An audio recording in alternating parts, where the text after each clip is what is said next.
And he would say, yeah, they are indispensable. And furthermore, he would go on to say, in vain would that man claim the tribute of patriotism, check this out, who should labor to subvert these great pillars. I'm going to say this again. This is powerful.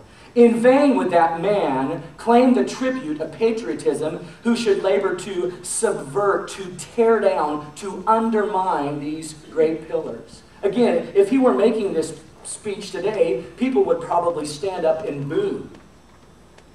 They would be like, so you're saying if we try to remove religion and morality from public discourse, we're not patriots of the United States? And George Washington would say, yes, that's exactly what I'm saying. And here's why.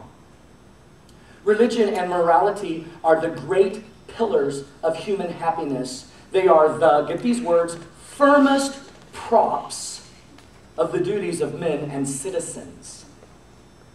And as people would be sitting there rolling their eyes and shaking their head, no, George Washington would go on and say, the mere politician, you can tell he understood the dark side of freedom and the potential danger we were headed for. The mere politician, equally with the pious man, and here it is, ought to respect and to cherish them. Cherish what? Religion and morality. I vote for George Washington for president. Do you get what he's saying here? He is making the statement that our national freedom and national success are indelibly linked to religion and morality. And if anyone tries to remove religion and morality as the firmest props of this country, they are not patriots. Those are heavy words, aren't they? But here's why he makes this bold statement. Look at what he says next. Let it simply be asked, where is the security for property, for reputation, for life itself, if the sense of religious obligation desert the oaths, which are the instrument of investigation in the courts of justice? Man, I love this guy. He's saying, hey guys, this is a big deal. If you extract religion, you can say goodbye to your property rights. If you extract religion, you can kiss your reputation goodbye. And if you extract religion, you can say goodbye to the security of your very life. He is saying if justice is going to prevail in our courts, it will only prevail through the means and usage and support of religion and morality, the two greatest foundational supports we have as a country. So guys, don't ever let these two things slip away. He continues, let us with caution, it's as if he could see into the future, let us with caution indulge the supposition or the theory that morality can be maintained without religion. Wow. He is warning us not to be so foolish as to think that we don't need religion because morality in itself is enough. He is saying, don't ever think that, because you can't separate the two. They are intrinsically linked together.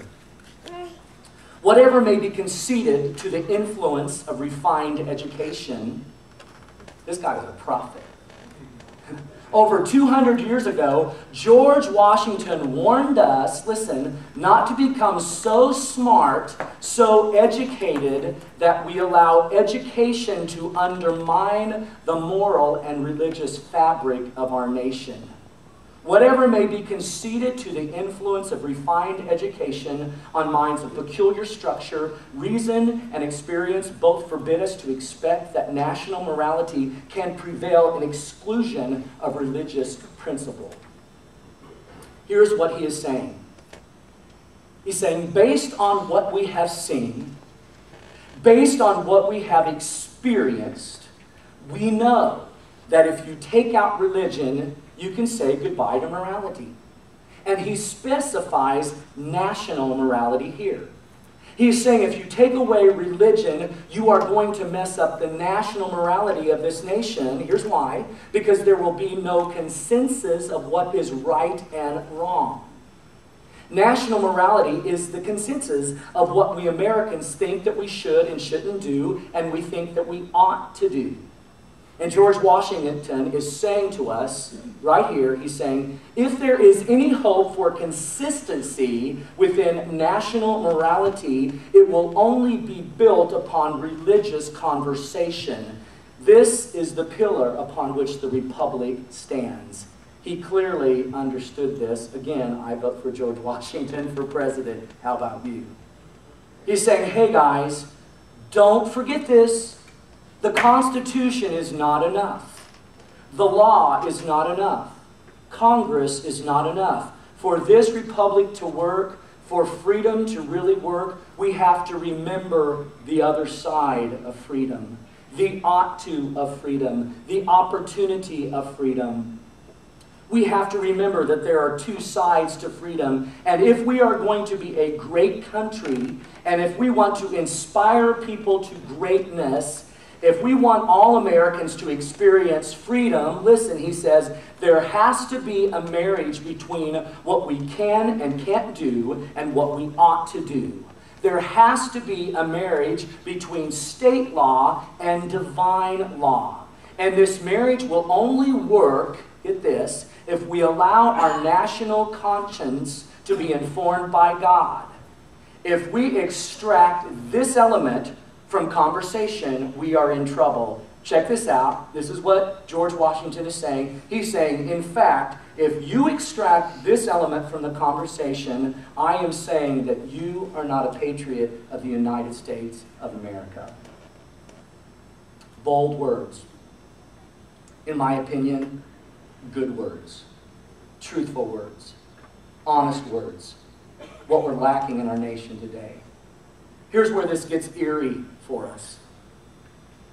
Approximately 225 years after George Washington made this speech about freedom and the pillars that freedom stands on, and he draws this line in the sand for us as Americans, here's what is so sad.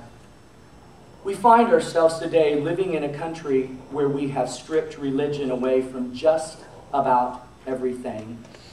But do you know what is funny and sad and silly all at the same time? There are still a lot of conversations where people say, well, they ought to do this, or they ought to do that, or they shouldn't be allowed to do this, or they shouldn't be allowed to do that. And I'm not playing devil's advocate this morning or trying to get on some bandwagon, nothing like that. But here's my question. Why shouldn't people be allowed to do this? Why shouldn't people be allowed to do that? What's the basis for statements like, well, labor unions shouldn't be allowed to do that, and teachers shouldn't be allowed to do that, and, you know, that organization should do this or shouldn't do that, and Wall Street ought not to do that? What's the basis? Why not? Really, why not? What's the basis for what we ought not do and what we ought to do? Here's our sad reality. There is no basis, because we are trying to find national morality without religion, and it does not work. Because if we can't point to the Bible, and if we can't point to God, what foundation do we have for an ought to? The answer again is there is no foundation for ought to and ought not to. It's just opinion. Without religion, it's impossible to have a national morality and a national conscience that functions properly. Think about this, guys. History teaches us this. Because there are countries in our world where the mode of their operation, of their national morality or their national conscience is, well, as long as you don't offend me, we can live in peace with one another. But Saddam Hussein and Adolf Hitler and Stalin and Lenin and Mao proved this does not work. These are all leaders who tried to shape a national morality without religion, and it doesn't work. And tolerance doesn't work either. You know why? Because it doesn't inspire us. There is very little value to tolerance because it is not a virtue. You know what tolerance means? This hit me this week.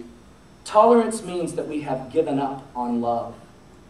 Tolerance means we have given up on doing for people what we want them to do for us. That's all tolerance is. Let me ask you a question to show you what I mean, because I don't want you to misunderstand me. I'm probably one of the most tolerant pastors you could ever meet. Pretty big-minded. Let me ask you a question.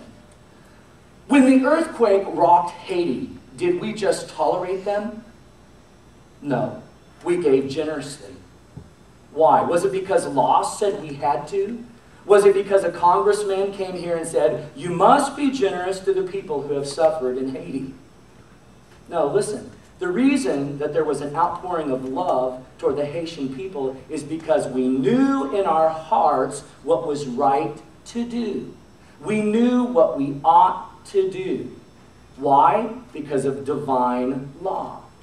God's law says, love your neighbor as yourself.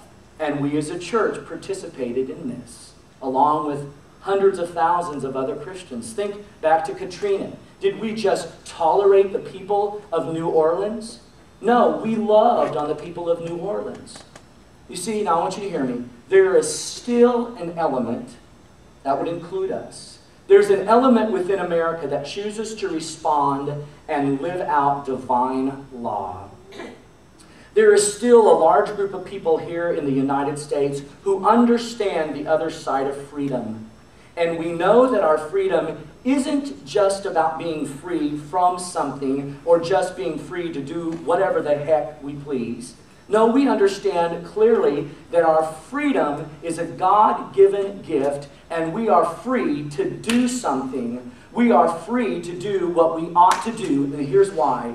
Because freedom is a doorway to opportunity. Say that with me. Freedom is a doorway to opportunity. And listen, this aspect of our culture is what makes America great.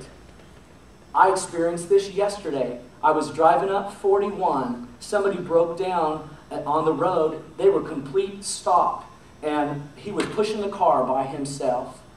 And I went around to the next island to go help him, and by the time I got to where I could get out of my car, there were already 10 other people there pushing the guy into a place. And I said, that's what's great about America.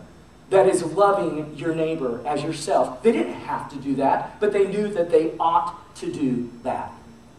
You see, we all want to live in a nation where freedom rings through every town and city and state and community. Tolerance is not a virtue. Tolerance is not the ultimate when it comes to a national conscience. You see, the driving virtue of freedom is love. The other side of freedom is all about love. Love your neighbor as you love yourself. This is what is inspiring, and this is what brings out greatness in people. If you didn't hear anything else I said this morning, I want you to hear this next line. When the higher virtue of love is expressed in a free society, that is what makes a country great. When the higher virtue of love is expressed in a free society, that is what makes a country great. When people do for one another what they ought to do, my friends, this is the other side of freedom and the ultimate act of freedom, and this is why God has set us free. Do you know why the Church of Jesus Christ still shines in the world today? Do you know why there are times when the world stops and they look at us and they say, wow, the church did that? That is amazing. Here's why. It's because the ultimate value of freedom is love and service and generosity. And when these things are expressed, the world is a better place for it. And when these things are expressed, freedom rings throughout our country and throughout the entire world. And it is this very act of freedom, this ought to side of freedom, that makes America the country that it is today.